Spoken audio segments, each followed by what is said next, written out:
بسم الله الرحمن الرحيم. اللهم صل وسلم على سيدنا محمد. اللهم بلغنا رمضان وأعنا على الصيام والقيام، واحفظ جميع جوارحنا من الوقوع في الآثام، واجعلنا ممن يصومه ويقيم لياليه إيمانا واحتسابا، وألا يكون حظنا من الصيام الجوع والعطش، ولا من القيام السهر والتعب. اللهم تقبل منا دعاءنا يا رب، واغفر يا رب لجميع موتى المسلمين، يا حنان يا منان.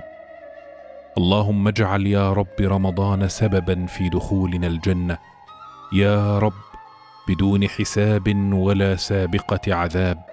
اللهم إني أستودعك أماناتنا وأهلنا وأنفسنا وأعراضنا. اللهم إني أستودعك إياهم يا من لا تضيع ودائعنا عنده، وارحمنا برحمتك، واعف عنا يا واسع المغفرة، واهدنا إلى ما تحب وترضى، إنك أنت الرؤوف الرحيم.